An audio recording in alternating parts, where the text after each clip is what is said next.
नमस्कार दोस्तों, स्वागत है आप सभी का हमारे इस पावन भक्ति चैनल पर, जहां हम सुनते हैं देवताओं के रहस्य और भक्ति की शक्ति और सनातन धर्म की अद्भुत कथाएं। आज हम जानेंगे एक ऐसा रहस्य जो हर शिव भक्त के मन में कभी न कभी आया होगा। आखिर भगवान शिव ने नंदी को ही अपना वाहन क्यों चुना? क्या यह सिर्फ एक बैल था या इसके पीछे छुपा हुआ भक्ति, तपस्या और धर्म का गूढ़ रहस्य? चलिए इस दिव्य कथा को शुरुआत करते हैं। ओम नमः शिवाय। भगवान शिव जो स्वयं कैलाशपति हैं, जो न किसी सिंहासन के भूखे हैं, न ही वैभव और ऐश्वर्य के, उनके लिए भक्ति ही सबसे बड़ा आभूषण है। और यही कारण है कि शिव ने अपना वाहन किसी सिंह, गरुड़ या घोड़े को नहीं, बल्कि एक साधारण से दिखने वाले बैल नंदी को चुना। पर क्या नंदी साधारण थे? नहीं, नंदी तो भक्ति की मूर्त प्रतिमा थे। पुराणों के अनुसार नंदी एक महान ऋषि सिलाद मुनि के पुत्र थे। सिलाद मुनि संतानहीन थे, पर उन्हें सांसारिक पुत्र नहीं चाहिए था। उन्हें चाहिए था एक ऐसा पुत्र जो अमर हो, धर्मनिष्ठ हो और भगवान शिव भक्त हो। उन्होंने वर्षों तक घोर तपस्या की।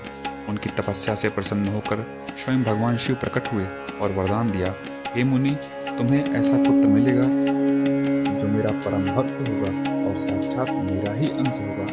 कुछ समय बाद नंदी का जन्म हुआ। बचपन से ही नंदी में असाधारण शक्ति, बल और वैराग्य था। नंदी का जीवन केवल एक उद्देश्य के लिए था, शिव भक्ति। वे दिन रात शिव का ध्यान करते, ओम नमः शिवाय का जाप करते। उनके मन में न कोई अहंकार था, न कोई इच्छा। जब उन्हें ज्ञात हुआ कि उनका शरीर नश्वर है, तो उन्होंने फिर से तपस्या शुरू की, इस बार अमरत्व और शिव सानिध्य के लिए। उनकी तपस्या इतनी कठोर थी कि देवता भी आश्चर्यचकित हो गए। भगवान शिव स्वयं प्रकट हुए और बोले, वत्स नंदी, तुम्हारी भक्ति अद्वितीय है। आज से तुम केवल मेरे भक्त नहीं, मेरे गणों के अधिपति और मेरे वाहन हो गए। यहीं से नंदी बने नंदीश्वर, नंदी महाराज। अब प्रश्न उठता है, बैल ही क्यों? बैल सनातन धर्म में धर्म, धैर्य और परिश्रम का प्रतीक है। बैल बिना शिकायत सेवा करता है। बैल बोझ उठाता है पर अहंकार नहीं करता। खेत जोतता है पर अन्न उपाजता है। शांत रहता है पर अन्याय पर क्रोधित भी हो सकता है। यही गुण एक सच्चे भक्त के होते हैं। भगवान शिव ने संसार को यह संदेश दिया, जो धैर्यवान है, सेवाभावी है और अहंकार से मुक्त है, वही मेरे समीप है। आपने हर शिव मंदिर में देखा होगा, शिवलिंग के सामने नंदी विराजमान रहते हैं। इसके पीछे भी रहस्य है। कहा जाता है, यदि भक्त नंदी के कान में अपनी मनोकामनाएं कहें तो नंदी उसे सीधे शिव तक पहुंचा देते हैं। नंदी भक्त और भगवान के बीच सेतु है। इसलिए कहा गया है, पहले नंदी को प्रणाम करो, फिर शिव का दर्शन करो। नंदी केवल एक वाहन नहीं, बल्कि जीवन का संदेश है। भक्ति में अहंकार नहीं होना चाहिए, शक्ति के साथ संयम जरूरी है। सच्चा सेवक कभी स्वयं को बड़ा नहीं समझता। आज के युग में जहाँ हर व्यक्ति आगे निकलना चाहता है, नंदी हमें विनम्रता सिखाते हैं।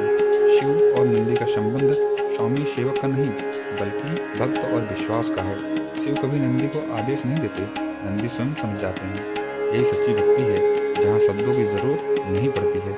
कलयुग में शिव को पाना कठिन नहीं, पर नंदी जैसा बनना कठिन है। यदि हम धैर्य रखें, सेवा भाव रखें, अहंकार त्याग दें और नाम जप करें, तो शिव स्वयं हमारे जीवन में प्रकट हो जाते हैं। दोस्तों, नंदी हमें यह सिखाते हैं कि भगवान को पाने के लिए शक्ति नहीं, भक्ति चाहिए। शब्द नहीं, समर्पण चाहिए। यदि यह कथा आपको पसंद आई हो तो वीडियो को लाइक करें, चैनल को सब्सक्राइब करें और कमेंट में ओम नमः शिवाय लिखें। जय भोलेनाथ।